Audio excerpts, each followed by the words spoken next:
Up next on End of the Day Beer Review, we're going to be looking at Yorkshire Stingo.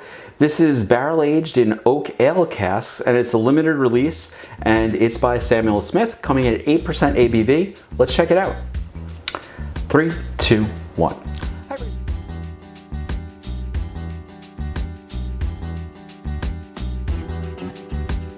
Hi everybody, it's Rich and welcome to End of the Day Beer Review, and today we are looking at Samuel Smith's Yorkshire Stingo. This is barrel aged in oak ale casks, and it's a limited release. And it says here that Samuel Smith Yorkshire Stingo. Yorkshire Stingo tastes of dark fruit, toffee, and Christmas pudding with a subtle oaky finish. I like all of that except the Christmas pudding, which I don't know if you've ever had Christmas pudding. To me, it tasted like chewing on like tobacco.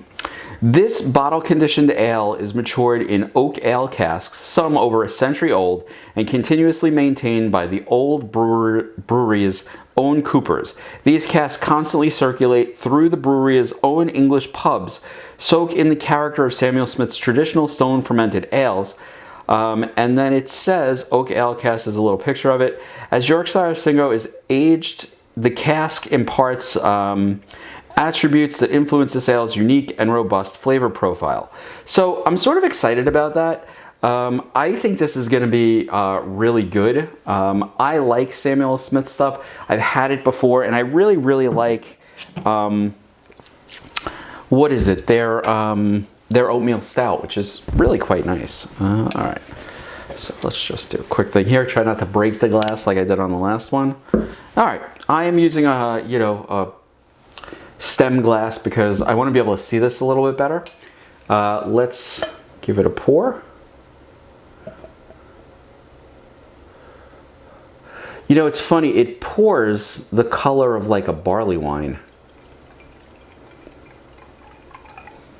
Oh, that's beautiful. Look at the color on that. That's like a nice, sort of like, I guess amber-ish color.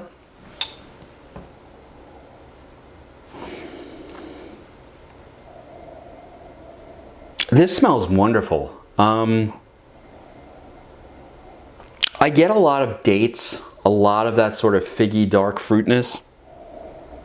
Dark fruitness, that's not a word.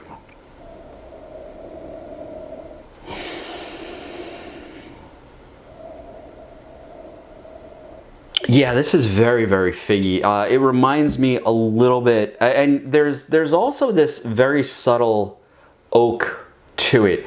You know, there's almost a smell like when you walk into like, I'm trying to think how to put this.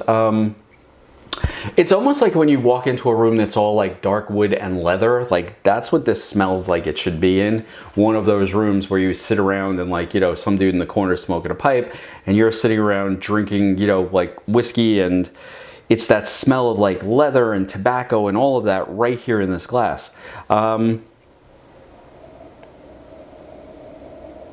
But yeah, I think the dominant part of the nose is definitely going to be that that sort of yeah, that dark fruit. I just wanted to make sure there. All right, let's see what it tastes like.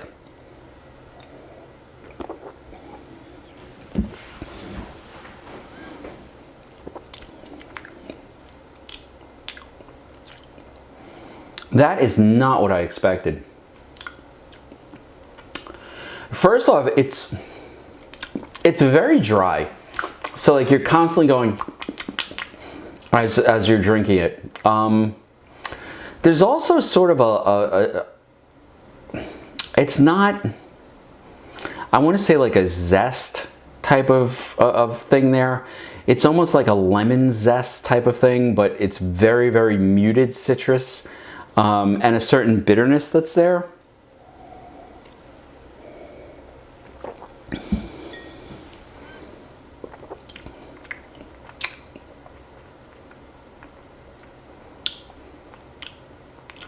You know, I have to be honest with you.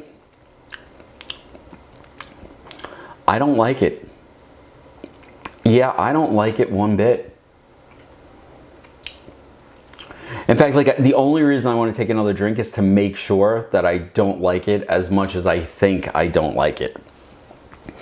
Oh, also, as you're swallowing it, there is a noticeable alcohol note there.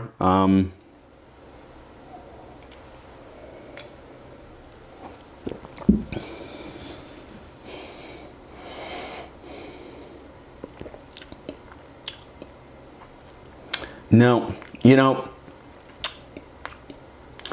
I'm not going to say it's bad because it's probably not. This is probably crafted to be exactly what they're saying. And, you know, I mean, I could see some people who would like this flavor profile. It's just not me. I'm not getting that oaky, you know, when I drink like a bourbon county or a bourbon that's been aged in oak, I guess I sort of expect a sweetness there that I always think that the oak imparts. I know it probably doesn't. I think it's just the smokiness that the oak gives. But there's definitely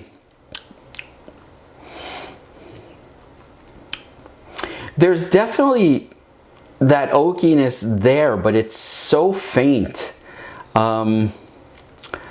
I don't know, it's sort of like you're getting a hint of the aroma. Yeah, have you ever smelled like perfume that's like 20 years old and like there's just a hint of the original?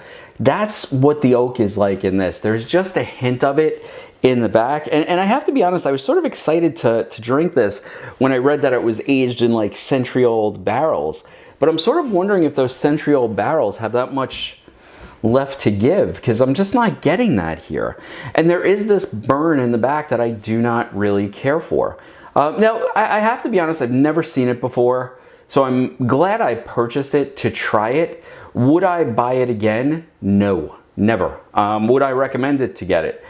Listen, if you've never tried the Yorkshire Stingo and you're desperate to try it, I'd pick it up. Otherwise, put your money somewhere else, I think. You know, it's not to say it's a bad beer or a poorly crafted beer. It's just definitely not a beer I would enjoy or do enjoy, and probably is not a beer I'm going to finish. So, you know, would I buy it again? No.